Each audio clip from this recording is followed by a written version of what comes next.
பாருங்கள், நான் இறால் தாங்க பொரிக்க போகிறேன். இது வந்து நல்ல பெரிய இறாலுங்க. இதை குட்டி குட்டியாக நான் வெட்டி வச்சுருக்கேங்க. இவ்வளோ தாங்க இறால். இதுக்கு நான் ஒரு பெரிய வெங்காயம், ஒரு தக்காளி, கொஞ்சம் போல பூண்டு, கருவேப்பிலை, பச்சை மிளகாய் இதாங்க எடுத்து வச்சுருக்கேன். இப்போ பண்ண போகிறேன்.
பாருங்கள், நான் கொஞ்சம் இடித்து போடுறேன் பூண்டு. நான் ஏற்கனவே முழுசாகவும் போட்டு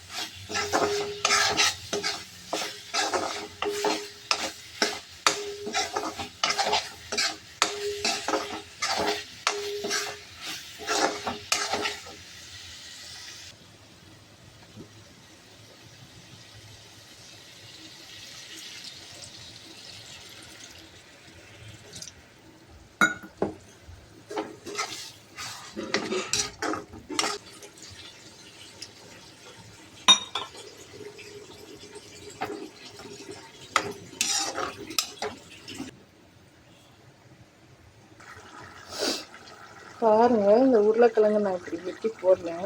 இது ஏன்னா நான் உப்பு போட்டதில் கொஞ்சம் உப்பு வந்து அதிகமாகிடுச்சுங்க. இப்படி உப்பு அதிகமானால் நம்ம இப்படி உருளைக்கிழங்கை வெட்டி போட்டால் அதனுடைய உப்பை உருளைக்கிழங்கு எடுத்துருங்க.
பாருங்கள், நான் இன்றைக்கி தேங்காய் ஊற்றாமல் இறால் பொரிக்கணும்னு நான் மனசில் நினச்சேங்க.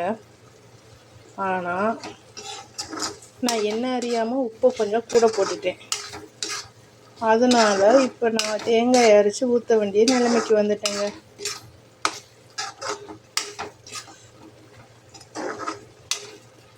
இந்த உப்பை எடுக்கிறதுக்கு தாங்க இந்த உருளைக்கிழங்கு. இறாலே ஒரு உதாரணங்க. நான் இந்த இறாலை தாளிக்கும் போது இதுக்கு நான் தேங்காய் பால் ஊற்ற வேண்டாம், தேங்காய் அரைச்சி ஊற்ற வேண்டாம், வெறும் மிளகாத்தூள் போட்டு அந்த மாதிரி இறால் கிரேவி செய்யணும் தாங்க இதை நான் ஆரம்பித்தேன். நான் ஆரம்பித்து இதை முடிக்கிறதுக்குள்ளே இதுக்கு வந்து நான் உப்பை அதிகமாக போட்டுட்டேங்க. அதனால பாருங்களேன், இதுக்கு நான் உருளைக்கிழங்கு போட்டு எக்ஸ்ட்ரா வெங்காயம் போட்டு தேங்காய் அரைச்சி ஊற்றி இது இப்படி ஆயிடுச்சுங்க. இந்த குருமா வந்து இந்த இறால் கிரேவி வந்து இதெல்லாம் சேர்ந்த கிரேவி ஆயிடுச்சுங்க. அதாங்க நம்ம ஒன்று நினைப்போம், கடவுள் ஒன்று நினைப்பான். நம்ம தாளிக்கும் போது நான் நினச்சது வேறங்க, இப்போ கடவுள் நினச்சது வேறங்க. கடவுள் இப்படி தான் இந்த இறால் கிரேவி செய்யணும்னு கடவுள் நினச்சிருக்கான். அதை நம்ம எங்கே மாற்றுறது? வாங்குங்க பாருங்கங்க, இறால் கிரேவி கடவுள் நினச்ச இறால் கிரேவி இதுதாங்க. வாங்க சாப்பிடலாம்.